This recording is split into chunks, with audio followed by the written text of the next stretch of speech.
सबसे पहले यहाँ पे जो हम लोग कवर करेंगे आज जो है जीके जीएस, मतलब जो है सामान्य ज्ञान और सामान्य अध्ययन से जितने भी प्रश्न आपका पूछा जाता है पार्ट बाय पार्ट जो आपके सिलेबस में दिया हुआ है, ठीक है, जो भी आज के 7 जो पद है उनके आधार पर ये बनाया गया, ठीक है। देखिए पहला जो हम लोग इस पार्ट में पढ़ेंगे पुरस्कार एवं सम्मान। सभी में लिखा हुआ है कि 3 प्रश्न कहां से पूछा जाएगा, 4 प्रश्न कहां से पूछा जाएगा। अगर सिलेबस देखने जाएंगे तो आपको सारा डिटेल मिल जाएगा, ठीक है।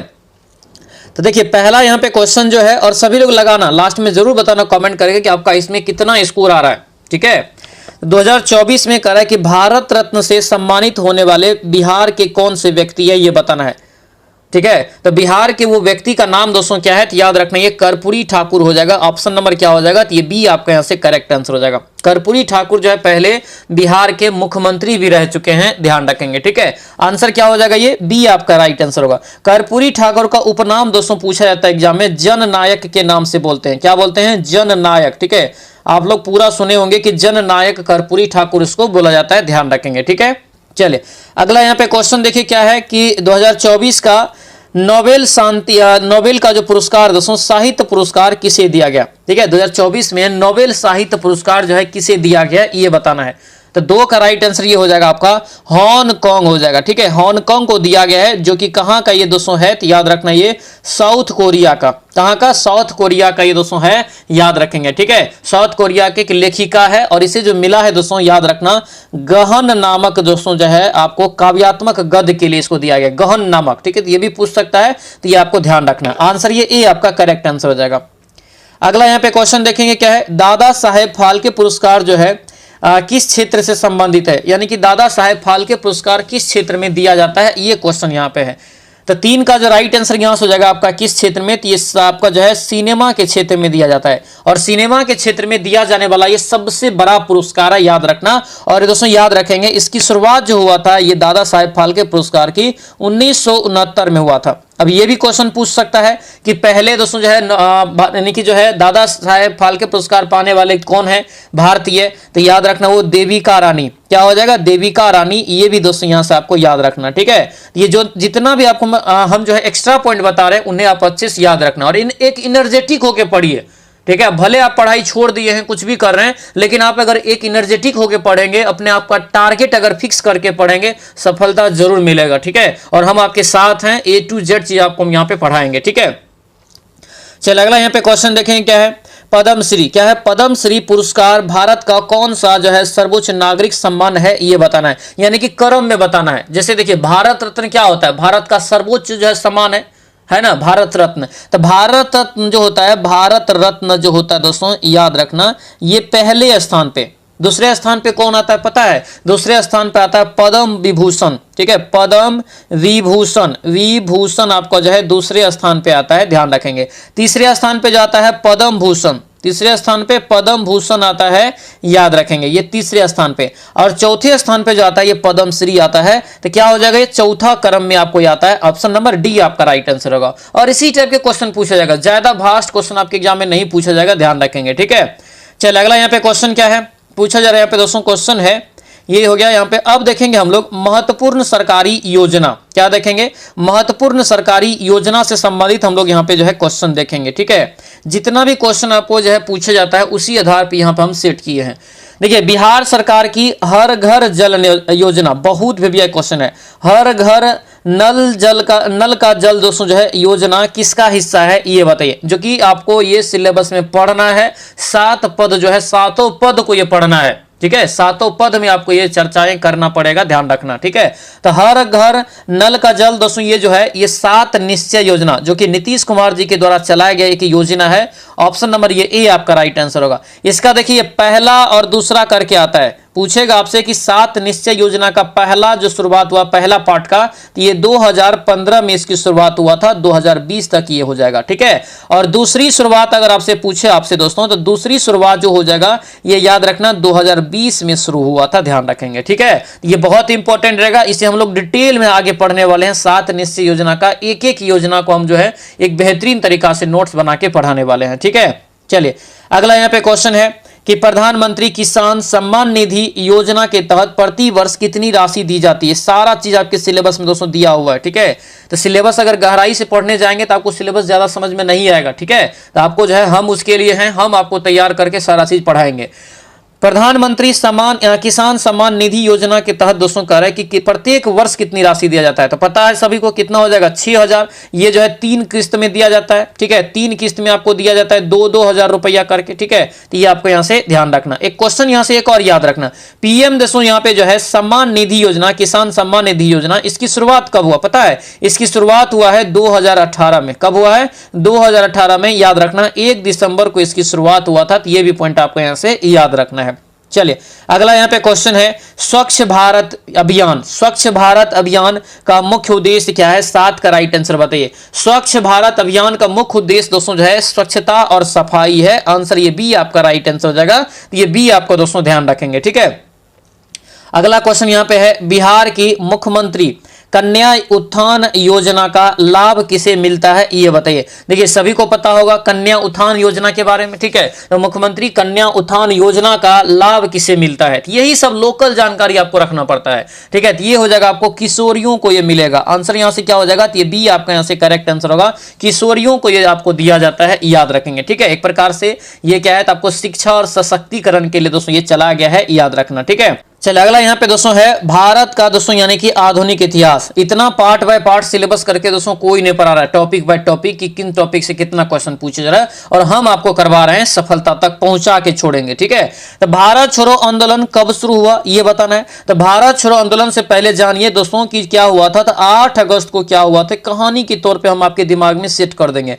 8 अगस्त को ये 1942 में क्या हुआ था, तो दोस्तों जो है एक बैठक हुआ था दोस्तों मुंबई में, ठीक है। उन्हीं बैठक में प्रस्ताव पारित किया गया था कि भारत छोड़ो आंदोलन की शुरुआत किया जाए, ठीक है। और पता है उसी रात में दोस्तों क्या किया था, तो ऑपरेशन जीरो आवर के तहत अंग्रेज ने सभी बड़े बड़े नेताओं को दोस्तों गिरफ्तार कर लिया गया था, ठीक है।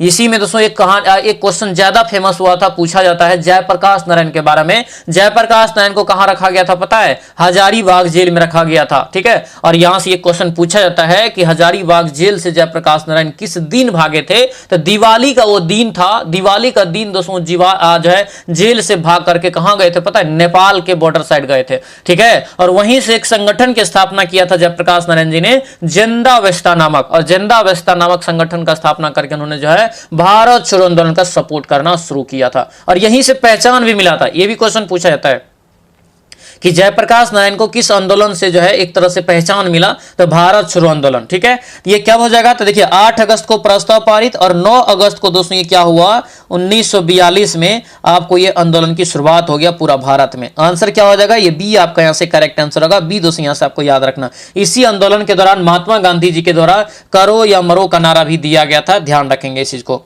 चलिए अगला यहाँ पे क्वेश्चन है, बिहार में चंपारण सत्याग्रह कब हुआ था। बिहार में चंपारण सत्याग्रह दोस्तों जो हुआ था ये 1917 ईस्वी में हुआ था। ऑप्शन नंबर बी आपका राइट आंसर हो जाएगा। पूर्वी चंपारण में आपका हुआ था, ध्यान रखेंगे। और याद रखना दोस्तों, गांधी जी के द्वारा भारत में किया गया पहला सफल सत्याग्रह है, पहला सफल सत्याग्रह, समझ में आया। तो आपको क्वेश्चन पूछेगा कि गांधी जी के द्वारा भारत में चलाया गया पहला सफल सत्याग्रह कौन सा है, यही है चंपारण सत्याग्रह, याद रखना। 1917 में गांधी जी दोस्तों जो है आपको याद रखना दक्षिण अफ्रीका से 1915 में लौटे थे, और जो राजकुमार शुक्ल ने उसे निमंत्रण दिया था कि आप चंपारण आइए, यहाँ पे 3 कठिया रूल को लागू किया गया, मतलब 3/20 भाग में नील की खेती करने के लिए मजबूर किया जा रहा अंग्रेज के द्वारा, ठीक है। बहुत ही सफल रहा था ये आपको आंदोलन, ध्यान रखना इस चीज को।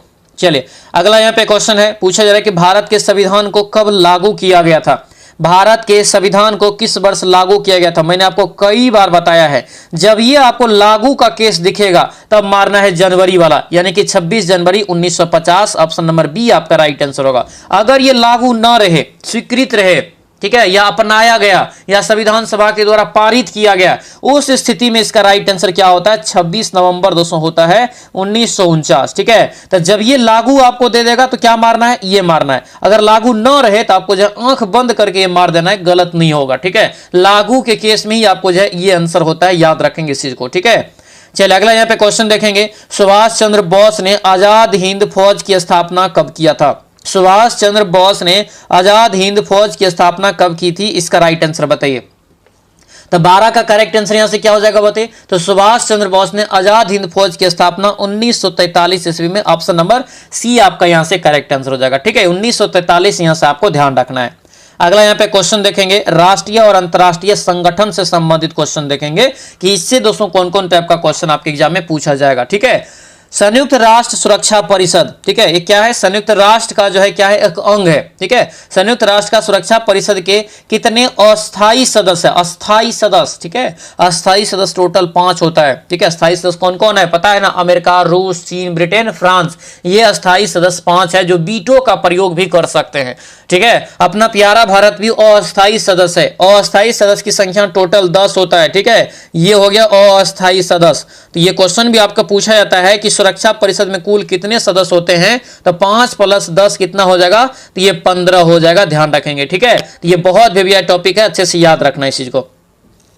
चल अगला यहाँ पे क्वेश्चन है, निम्नलिखित में से कौन सा संगठन जो है पर्यावरण संरक्षण से संबंधित है? यानी कि इसमें से कौन सा संगठन है जो पर्यावरण के लिए काम करता है? तो ये जो करता है दोस्तों याद रखना है यूनेप। हम कई बार आपको बताएं यूनेप। ठीक है, इसका फुल फॉर्म होता है यूनाइटेड नेशनल इन्वायरमेंट प्रोग्राम। ठीक है, ऑप्शन नंबर ये बी आपका यहां से करेक्ट आंसर होगा, बी याद रखना। ये तो हेल्थ के लिए करता है, ये तो दोस्तों एक प्रकार से बैंकिंग कार्य के लिए हो जाएगा, ये आपको सांस्कृतिक कल्चर के लिए आपका होता है। ठीक है, चलिए अगला यहाँ पे क्वेश्चन देखेंगे, भारत जो है G20 का सदस्य कब से है ये बताना है। बहुत कंफ्यूजेबल क्वेश्चन है, आपके एग्जाम में अगर आ जाएगा तो बहुत कंफ्यूजन होगा। भारत जो है G20 का सदस्य जो बना, याद रखना 1999 में। आंसर क्या हो जाएगा? ये ए आपका दोस्तों यहाँ से करेक्ट आंसर होगा। 1999 में दोस्तों जो है G20 का सदस्य बना, तो ये आपको ध्यान रखना है। अगला यहाँ पे क्वेश्चन देखेंगे, विश्व बैंक का मुख्यालय कहाँ है? बताइए, विश्व बैंक का मुख्यालय दोस्तों कहाँ पे हो जाएगा? ये हो जाएगा वाशिंगटन DC में। क्या हो जाएगा? Washington DC। ऑप्शन नंबर ए आपका बिल्कुल राइट आंसर हो जाएगा। न्यूयॉर्क में किसका पता है? याद रखना यूनिसेफ का। ठीक है, यूनिसेफ का दोस्तों मुख्यालय पूछे तो ये न्यूयॉर्क में होता है, तो ये आपको यहां से याद रखना है। ठीक है, अगला यहां पे क्वेश्चन देखेंगे, क्या है? विज्ञान एवं प्रौद्योगिकी मतलब साइंस एंड टेक्नोलॉजी से भी क्वेश्चन पूछा जाएगा। क्या यहां पे क्वेश्चन है? देखिए, भारत का पहला चंद्र मिशन कौन सा था ये बताइए। भारत का पहला चंद्रमा मिशन, चंद्रयान मिशन का नाम क्या है पता है? चंद्रयान प्रथम। चंद्रयान प्रथम, ऑप्शन नंबर ए आपका राइट आंसर। पता है चंद्रयान प्रथम पूछेगा एग्जाम में कि कब लॉन्च किया गया था? क्या होगा? 2008 ईस्वी में जो है दोस्तों चंद्रयान प्रथम को लॉन्च किया गया था। याद रखना ये पहला चंद्रयान मिशन भारत के लिए था, ध्यान रखेंगे इस बात को। ठीक है, अगला यहाँ पे क्वेश्चन है, इसरो का फुल फॉर्म बताइए क्या होता है? इसरो का फुल फॉर्म जो है ये क्या होता है ये बताइए। इसरो का फुल फॉर्म तो क्या हो जाएगा? ISRO full form Indian Space Research Organisation. Indian Space Research Organisation option number A में है, ए यहां से इसका करेक्ट आंसर हो जाएगा। अब पॉइंट यहां से आता है कि इसकी स्थापना याद रखना दोस्तों 15 अगस्त को हुआ था 1969 ईस्वी में, इंदिरा गांधी के समय में, यानी कि उस समय प्रधानमंत्री इंदिरा गांधी। ठीक है, और याद रखना इसका मुख्यालय अगर आपसे एग्जाम में पूछ दे तो याद रखना बेंगलुरु में इसका मुख्यालय है, इसरो का, याद रखेंगे। चल अगला यहाँ पे क्वेश्चन देखेंगे, निम्नलिखित में से कौन सा उपकरण एक रक्तचाप मापने के लिए उपयोगी है ये बताइए। यानी कि रक्तचाप को मापने के लिए जो है कौन यहाँ पे उपयोगी होता है ये बताना है। ये हो जाएगा स्फेग्नोमैनोमीटर। ऑप्शन नंबर बी आपका यहाँ से बिल्कुल राइट आंसर होगा, स्फेग्नोमैनोमीटर। सामान्य मनुष्य का जो रक्तचाप होता है, ब्लड प्रेशर होता है, कितना होता है? 120/80 होता है, तो ये आपको यहाँ से ध्यान रखना है। ठीक है, अगला यहाँ पे क्वेश्चन है 5G। क्या है? 5G तकनीक का जो है मुख्य लाभ क्या है ये बताइए। 5G तकनीक जो क्यों लाया गया है, इसका मुख्य लाभ क्या है ये बताइए। राइट आंसर याद रखनी है उच्च गति का डाटा ट्रांसफर के लिए। आंसर ये बी आपका क्या हो जाएगा? Right answer. एक क्वेश्चन जानते हैं कई बार पूछा गया, ये 5G में G का अर्थ क्या होता है? कमेंट करना सभी लोग कि G का मतलब क्या होता है। ठीक है, 5G में G का अर्थ क्या होता है ये कमेंट करेंगे, और यहाँ पे हम बता देते हैं क्या होता है। जनरेशन। क्या होता है? जनरेशन होता है, याद रखना। जनरेशन जो है इसका होता है, याद रखना। चाहे 3G रहेगा तो 3rd generation, 4G 4th generation, 5G 5th generation, ध्यान रखेंगे। ठीक है, अगला यहाँ पे देखेंगे खेल से क्वेश्चन। सिलेबस में सारा दिया हुआ है, एक एक करके आपको सिलेबस में दिया हुआ है। ठीक है, तो खेल से हम लोग यहाँ पे देखेंगे 2024 में दोस्तों जो पेरिस ओलंपिक हुआ था, भारत ने कितना पदक जीता था? है ना, बहुत वीवीआई क्वेश्चन, 100% वीवीआई क्वेश्चन है। अब मैंने कई बार बताया है कि G बराबर 0, S बराबर 1 और ब्रॉन्ज बराबर 5। ठीक है, तो देखिए 5 1 कितना हो गया? 5 और 1 को जोड़ेंगे 6 हो जाएगा, क्योंकि इस बार भारत जो है दोस्तों गोल्ड मेडल जीतने में असफल रहा। एक भी गोल्ड मेडल भारत के द्वारा नहीं जीता गया। ठीक है। तो यहाँ पे गोल्ड मेडल अगर आपसे एग्जाम में पूछ भी ले कि 2024 के पेरिस ओलंपिक में भारत ने कितने गोल्ड मेडल जीता, तो आपको याद रखना 0 हो जाएगा। सिल्वर मेडल 1 और ब्रॉन्ज मेडल 5, ये टोटल मिला के 6, ऑप्शन नंबर यहाँ से बी हो जाएगा। यानी भारत ने कुल कितने पदक, तो 6 पदक, ऑप्शन नंबर बी आपके यहाँ से राइट आंसर हो जाएगा। ठीक है, बी यहाँ से इसका क्या हो जाएगा, करेक्ट आंसर होगा। तो बी आपको यहाँ से दोस्तों याद रखना इंपॉर्टेंट रहेगा। ठीक है, चलिए आगे बढ़ते हैं। क्या यहाँ पे है दिया है यहाँ पे दोस्तों क्वेश्चन कि आईपीएल 2025 का विजेता कौन था। आईपीएल 2025 का विजेता कौन था ये बताना है। तो पहली बार इतिहास में, आईपीएल के इतिहास में पहली बार कौन सा टीम जीता, तो रॉयल चैलेंजर बेंगलोर। क्या होगा, royal challenger Bangalore, option number D आपका ये करेक्ट आंसर हो जाएगा। रॉयल चैलेंजर बेंगलोर यहां से आपको ध्यान रखना है। ठीक है, ये पहली बार 18वां सीजन में जाकर के जीता है, याद रखना 18वीं सीजन भी। उपविजेता टीम कौन रहा था, याद रखना पंजाब किंग्स। ठीक है, पंजाब किंग्स जो है उपविजेता टीम रहा था, याद रखेंगे। ये क्वेश्चन भी पूछ सकता है कि रॉयल चैलेंजर बेंगलोर का 2025 में कप्तान कौन था, तो याद रखना रजत पाटीदार, जो कि मध्य प्रदेश के हैं, ध्यान रखेंगे। ठीक है, चलिए अगला यहाँ पे क्वेश्चन है कि निम्नलिखित में से कौन सा खेल एक राष्ट्रीय खेल है, मतलब भारत का राष्ट्रीय खेल कौन सा है, ये सीधा सीधा क्वेश्चन है। तो भारत का जो राष्ट्रीय खेल है ये हॉकी है। क्या है, हॉकी है, ऑप्शन नंबर बी हो जाएगा। ठीक है, ये आपको याद रखना है।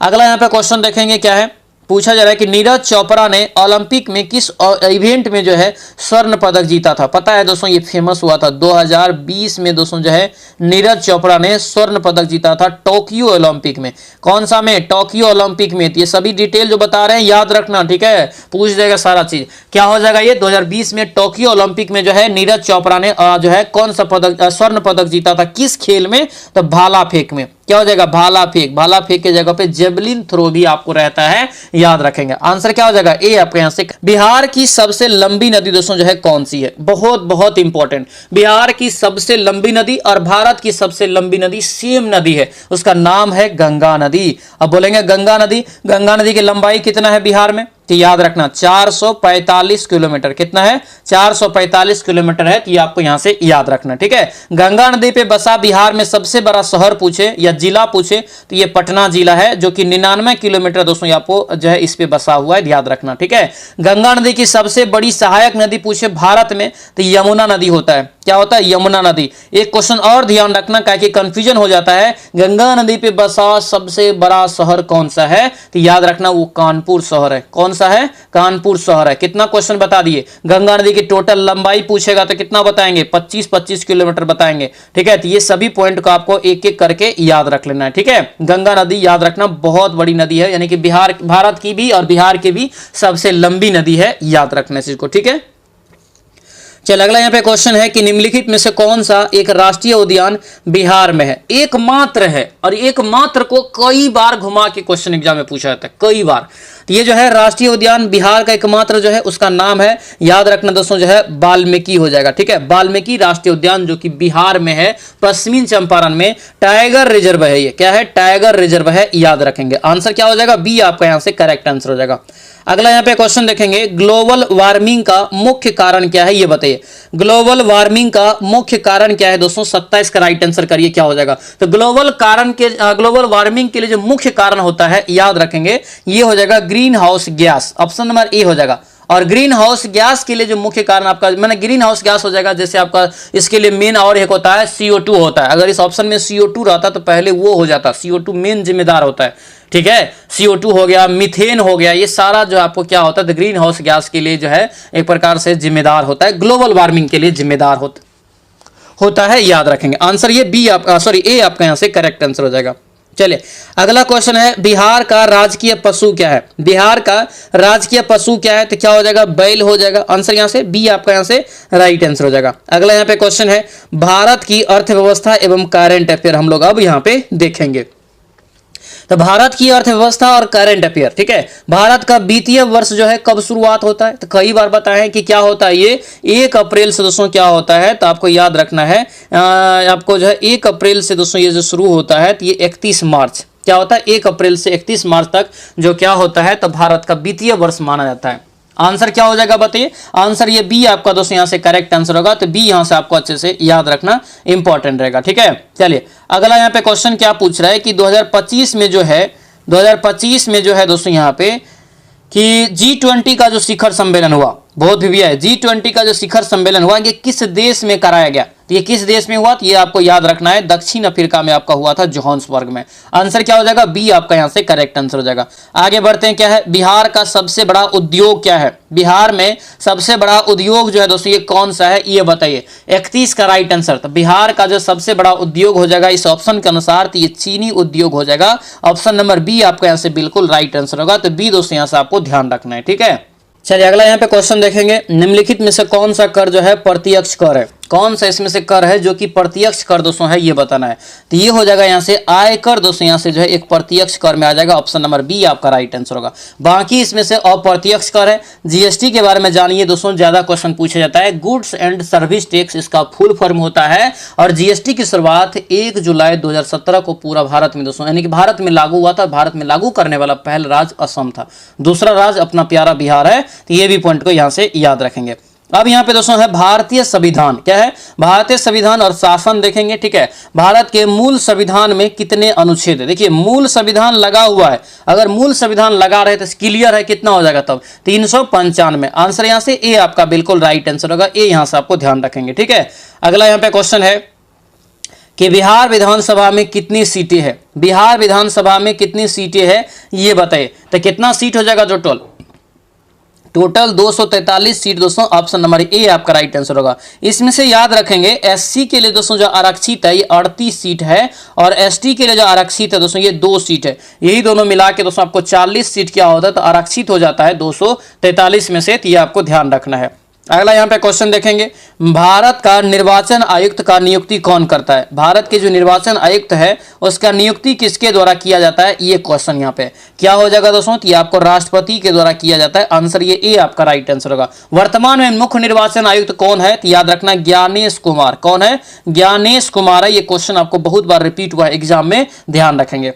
अगला यहाँ पे क्वेश्चन है कि निम्नलिखित में से कौन सा मौलिक अधिकार नहीं है, इसमें से कौन मौलिक अधिकार नहीं। क्लियर है कि पहले मौलिक अधिकार 7 हुआ करता था, अभी वर्तमान में 6 मौलिक अधिकार है। 7वां को दोस्तों 1988 ईस्वी में जो है 44वें संविधान संशोधन के तहत हटा दिया गया, ठीक है। तो अभी वर्तमान में 6 है, यानी कि संपत्ति का अधिकार को ये हटाया गया था। अभी वर्तमान में ये कानूनी अधिकार है, क्या है कानूनी अधिकार है या वैधानिक अधिकार में इसको रखा गया है। संविधान के 300 के ए अनुच्छेद में इसको रखा गया वर्तमान में, ध्यान रखेंगे, ठीक है। चलिए अगला यहाँ पे क्वेश्चन देखेंगे दोस्तों, यहाँ पे समान विज्ञान से, ठीक है। समान विज्ञान बहुत इंपॉर्टेंट रहेगा। मानव शरीर में कितनी हड्डियां दोस्तों होती है ये बताइए। तो मानव शरीर में टोटल हड्डियां दोस्तों आपका 206 हो जाएगा। ऑप्शन नंबर क्या होगा, ए आपका बिल्कुल राइट आंसर हो जाएगा। 206 हड्डियां दोस्तों आपका होता है, ठीक है। सामान्य रूप से नवजात शिशु में 300 के आसपास चला जाता है, ध्यान रखना। निम्नलिखित में से कौन सा तत्व हवा में जलता है, यानी कि हवा के संपर्क में आने के साथ ही वो जलने लगता है। कई बार मैंने आपको बताया है, फास्फोरस जो होता है, पीला फास्फोरस, लाल फास्फोरस, सफेद फास्फोरस, ये हवा के साथ प्रतिक्रिया करके जलने लगता है, ठीक है। आंसर क्या हो जाएगा बताइए, फास्फोरस। ऑप्शन नंबर यहाँ से सी आपका दोस्तों है करेक्ट आंसर होगा। इसीलिए इसको कहाँ रखा जाता है पता है, जल में रखा जाता है। कहाँ पर, जल में रखा जाता है, ध्यान रखेंगे, ठीक है। अगला यहाँ पे क्वेश्चन है, पृथ्वी का सबसे बड़ा महासागर कौन सा है, पृथ्वी पर सबसे बड़ा महासागर कौन सा हो जाएगा, ये हो जाएगा प्रशांत महासागर। आंसर ये भी आपका दोस्तों करेक्ट आंसर होगा, प्रशांत महासागर। और सबसे गहरा भी पूछे तो यही होता है, ठीक है। विटामिन डी के कमी से कौन सा रोग होता है, विटामिन डी के कमी से कौन सा रोग होता है, तो ये आपका हो जाएगा दोस्तों रिकेटस रोग होता है। कौन सा, रिकेटस। ऑप्शन नंबर बी आपका बिल्कुल राइट आंसर होगा, रिकेटस। यहां से आपको ध्यान रखना है। अब हम लोग देखेंगे यहाँ पे गणित और रीजनिंग, यानी कि मैथ और रीजनिंग का भी हम लोग यहाँ पे क्वेश्चन देखने वाले हैं, ठीक है। देखेंगे यहाँ पे दिया क्या है क्वेश्चन, समझिए पहले अच्छे से, क्योंकि ये समझना बहुत जरूरी है और एकदम बेसिक सवाल आपके एग्जाम में पूछा जाएगा। ये आप अच्छे से ध्यान रखिए, क्योंकि ये जीविका स्तर का दोस्तों जॉब है। इसमें ये नहीं कि बहुत हाई लेवल का क्वेश्चन पूछा जाएगा। ये खास करके समझिए 8वीं 9वीं 10वीं कक्षा का जो दोस्तों गणित सब होता है, उन सभी प्रश्नों को यहाँ पे उठा के डायरेक्ट आपसे पूछा जाएगा। ध्यान रखना इस बात को, ठीक है। तो आपको ज़्यादा हापर होने की जरूरत नहीं है। A to Z चीज़ आपको जीविका बैच जो आपको है सिलेक्शन बैच उसमें मिल जाएगा। आज ही जो है ये बैच आप लेके निश्चिंत हो जाइए आप जो है, ठीक है, और अच्छे से तैयारी शुरू कर दीजिए। देखिए 3 है, 7 है, 12 और 18, और अगला पद यहाँ पे कर रहा है क्या होगा। अगला पद देखिए यहाँ पे क्या है, यहाँ पे तो 3 7, देखिए कितना का अंतर जा रहा है, कितना का अंतर, इसमें 4 का अंतर है, इसमें 5 का अंतर, इसमें 6 का, इसमें कर दीजिए 7 का, तो 18 और 7 कितना हो जाएगा, 18 और 7 जोड़ेंगे तो कितना हो जाएगा, ये 25 हो जाएगा, यानी कि राइट आंसर आपका 25 हो जाएगा। तो इस प्रकार से आपको दिमाग चलाना पड़ेगा, ठीक है। आंसर बी आपका करेक्ट आंसर हो जाएगा। अगला यहाँ पे क्वेश्चन है, दिया है कि एक व्यक्ति दोस्तों जो है 4 किलोमीटर पूरब की ओर दोस्तों जाता है, ठीक है। एक व्यक्ति है जो कि दोस्तों यहाँ पे 4 किलोमीटर क्या करता है, तो ये पूरब की ओर दोस्तों यहाँ पे जा रहा है, ये पूरब की ओर 4 किलोमीटर, उसके बाद दाएं मुड़ता है। देखिए जब भी ये दाएं बाएं का चक्कर आए ना तो समझिए खुद हम चल रहे हैं, और आपका दाहिना हाथ को उधर घुमाना है, बाएं बोलेगा बाएं हाथ दिशा चलना है, ठीक है। तो यहाँ पे देखिए दाहिना हाथ इधर है मेरा, अगर इधर से चलेंगे तो पूरब की ओर चलेंगे, तो ठीक है। तो ये क्या होगा, इधर इधर कितना चला, ये 3 किलोमीटर। तो कह रहा है कि अपने प्रारंभिक बिंदु से यहां से ये चला है और ये लास्ट वाला बिंदु की दूरी कितना होगा, तो ये क्लियर यहां से निकालना पड़ेगा। तो देखिए ये समकोण त्रिभुज का फिगर नहीं बन गया, ठीक है। समकोण त्रिभुज बराबर क्या होता है दोस्तों आपका, तो जो है आपको होता क्या है, कर्ण स्क्वायर बराबर जो होता है लंब स्क्वायर प्लस आधार स्क्वायर होता है ना। तो यहां से इसका दूरी निकाल लीजिए, तो 4 का स्क्वायर प्लस यहां से 3 का स्क्वायर, ठीक है, और अंदर रूट आपका हो जाएगा, क्योंकि ये आपका कर्ण स्क्वायर, कर्ण बराबर रूट अंडर हो जाएगा इधर। तो देखिए 4 चौके 16 और 4 चौके 16 और 9 यहां से 3 तियात कितना हो जाएगा 25, और 25 का रूट कितना हो गया 5 हो गया, यानी कि टोटल दूरी जो यहां से हो जाएगा प्रारंभिक बिंदु से वहां तक का ये 5 किलोमीटर हो जाएगा। आंसर क्या हो जाएगा, ये ए आपका दोस्तों यहां से करेक्ट आंसर हो जाएगा, 5 किलोमीटर यहां से ध्यान रखें। और इसी टाइप से एकदम सारा चीज आपको हम पढ़ाने वाले हैं, ठीक है।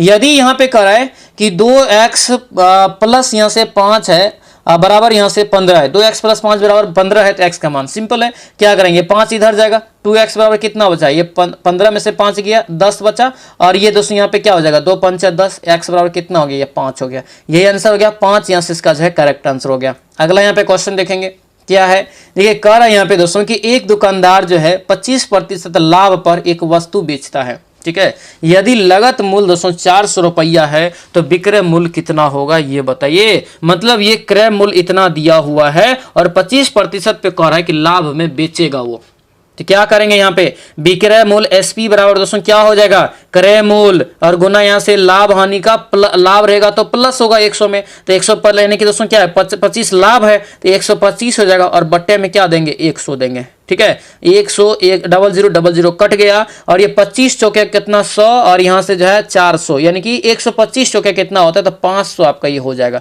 यानी कि ये 500 रुपया में दोस्तों ये बेचेगा तो 25% की लाभ होगा। क्या हो जाएगा राइट आंसर बताइए, क्लियर है 500, आंसर यहां से क्या हो जाएगा बी आपका राइट आंसर होगा। दोस्तों आपसे रिक्वेस्ट है जरूर आप कमेंट करके बताना कि कैसा लग रहा है क्लास, ठीक है, और आप किस पोस्ट के लिए फाइट कर रहे हैं आप हमें जरूर बताना, और दोस्तों जो है किस लगन के साथ आप तैयार हैं जरूर बताना, ठीक है। आप जितना एनर्जी में रहेंगे उससे ज्यादा एनर्जी में हम यहाँ पे तैयार हैं, बस आपको थोड़ा सा एनर्जी दिखाना। यहाँ पे देखिए यहाँ पे कैट को डीबीएस यहाँ पे जो है लिख रहा है कोड भाषा में, और डीओजी को यहाँ पे कह रहा है कि कैसे लिखा जाएगा। सबसे पहले एक ट्रिक जानिए, और इतना खोल के कोई नहीं बताएगा। जैसे हम यहाँ पे ए लिखे हैं तो ए बी सी डी से यहाँ पे बढ़ेंगे और यहाँ पे एम ए तक लिखना है। अब बोलेंगे सर एम ए तक क्यों लिखेंगे, क्योंकि मेरा एक ट्रिक यहाँ पे है, एन लिखेंगे हम नीचे और यहाँ पे दोस्तों फिर यहाँ पे जेड लिखेंगे ए के नीचे में। अब ऐसा क्यों लिखे, देखिए ये ए का उल्टा हो गया, बी का उल्टा हो जाएगा ना यहाँ वाई, एम का उल्टा हो गया ना एन, तो यही ट्रिक होता है, क्योंकि उल्टा वाला भी आपको ये पूछ देगा एबीसीडी वाला में कि दोस्तों जो लेटर वाला में रीजनिंग में कि क्या होता है। आपको ज्यादा एक ही बार में आप एबीसीडी लिखेंगे तो इस टाइप से लिख लेंगे, क्लियर है। तो यहाँ पे क्या होता है ये आपको 13 और ये 14 हो जाता है, क्योंकि नंबर भी रहता है एक, यहाँ पे आपको 26, तो एक का उल्टा 26, 13 का उल्टा 14, एम का उल्टा एन, ए का उल्टा जेड, बी का उल्टा वाई, तो ये इस प्रकार से आपको पूछा जाता है। अब यहाँ पे सवाल पे आते हैं, सी डी एक ही का अंतर हो रहा है ना, ए बी टी एस एक का अंतर हो रहा है, सिर्फ और सिर्फ क्या हो रहा है एक का अंतर दोस्तों यहाँ पे हो रहा है। एक का जब अंतर हो रहा है तो इसमें भी एक का अंतर कर दीजिए, डी ई हो जाएगा ना, डी ई हो जाएगा। उसके बाद देखिए यहाँ पे ओ के बाद क्या होता है, ओ के बाद पी होता है, ओ के बाद पी, जी आई यानी कि ई पी आई देखिए किस में, ऑप्शन नंबर सी में, समझ रहे होंगे, ऑप्शन नंबर सी आपका राइट आंसर हो जाएगा। अगला यहाँ पे क्वेश्चन है, निम्नलिखित में से कौन सा शब्द श्रृंखला को पूरा करता है, कौन सा शब्द यहाँ पे श्रृंखला को पूरा करता है। तो ये देखेंगे यहाँ पे देखिए ए है, डी है, जी है, जे है। ये इसके लिए क्या करना है, तो उसी प्रकार से ए से लेके एम तक, फिर एन से लेकर जेड तक इसको एबीसीडी में लिख देना, और जाते ही आपको जो है क्वेश्चन पेपर पे नीचे में लिख देना है। आप निश्चिंत होकर जो है बार बार उसको देख के आप आराम से बनाएंगे। ये नहीं कि बार बार हम लिखेंगे एबीसीडी, उसमें ज्यादा समय आपको पास होगा, ध्यान रखना, ठीक है। जब आप सीबीटी टेस्ट देने जाएंगे ना, तो वहां पे एक पेज देगा, तो उस पर जाते ही क्या करना, आपको एबीसीडी ऊपर में लिख देना है, ठीक है। जैसे हम ट्रिक बताएं उसी प्रकार से, हालांकि आपको बैच में हम एक एक ट्रिक आपको बताते रहेंगे सारा, तो आपको ध्यान रखना है बस, ठीक है। तो देखिए यहाँ पे क्या किया है, ए के बाद डी जो होता है तो उसके बीच में क्या है, बी और सी है, मतलब 2 लेटर छोड़ा है। डी के बाद जी लिखा है, तो इसके बाद दोस्तों डी ई एफ होता है, तो यानी कि यहाँ पे भी 2 अक्षर छोड़ा है। तो यानी कि जे के बाद क्या होता है, जे के एल इसके बीच में आएगा, तब एम आएगा ना, तो यानी कि ये एम हो जाएगा। अब बोलेंगे सर पी को कैसे वेरीफाई करेंगे, तो एम यहाँ पे लिखे थे, एन होता है, उसके बाद फिर ओ होता है, फिर पी होता है, हो गया ना। देखिए 2 बार छोड़ के लिखा है ना पी, आंसर क्या हो गया, ए आपका यहाँ से करेक्ट आंसर हो गया। चलिए अगला यहाँ पे क्वेश्चन देखेंगे, ए अनुपात सी जो है समानुपात डी अनुपात एक्स, यानी कि वाट क्या होगा, ये आपको यहाँ से बताना है। कैसे बनाएंगे इस सवाल को, आप जवाब दीजिए।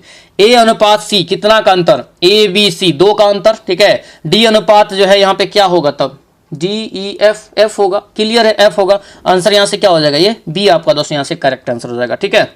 चल अगला यहाँ पे क्वेश्चन देखेंगे, दिया है दोस्तों कि 15% छूट के बाद एक वस्तु का कीमत जो है 825 रुपया, 850 रुपया उसका जो है मूल्य क्या था। देखिए 15% छूट देने के बाद एक वस्तु की कीमत 850 रुपया है, तो उस वस्तु का मूल्य क्या है, ये क्वेश्चन है।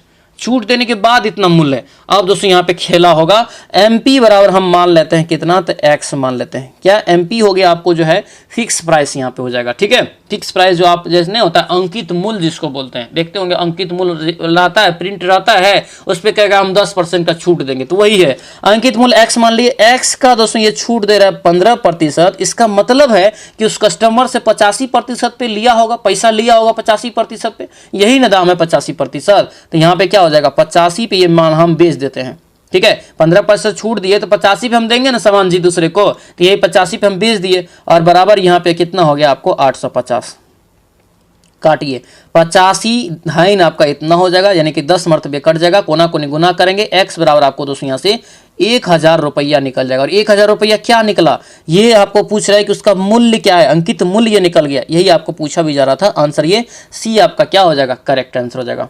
चलिए आगे बढ़ते हैं। क्या यहाँ पे 2 संख्याओं का अनुपात इतना है, उनका योग इतना है, बड़ी संख्या क्या होगा। अनुपात में क्या करना है, एक चर लगा देना x, ठीक है। 2x कर लेंगे, प्लस यहाँ से जो है 3x कर लेंगे, और बराबर यहाँ से कितना हो जाएगा, तो आपको 50, ठीक है। 5x बराबर, दोनों को जोड़ेंगे, 5x हो गया, 5x बराबर कितना 50, काटिए इसको 5 धन 10, ठीक है। 5 धन 50, यानी कि x बराबर कितना हो जाएगा 10, ये आपको निकल गया। अब क्या मांग रहा है, क्या मांग रहा है, बड़ी संख्या। इसमें देखिए अनुपात में कौन बड़ी है, 3 वाला, 3x बराबर बड़ी है, तो 3x बराबर यहाँ से कितना हो जाएगा 3 गुना 10, यानी कि 30 इसका यहाँ से करेक्ट आंसर हो गया। ऑप्शन नंबर सी आपका जो है राइट आंसर हो जाएगा, ठीक है। चलिए आगे बढ़ते, क्या यहाँ पे है, एक ट्रेन जो है 90 किलोमीटर प्रति घंटा के गति से चलती है, 180 किलोमीटर की दूरी तय करने में कितना समय लगेगा। सीधा सीधा यहाँ पे टी निकाल लीजिए, टी बराबर क्या होता है, दूरी बटे चाल हो जाएगा। दूरी 180 दिया है, क्योंकि देखिए सारा यूनिट देखना पड़ेगा। देखिए ये भी किलोमीटर में है और ये भी किलोमीटर प्रति घंटा में, कुछ नहीं करना, सेम टू सेम लिख देंगे।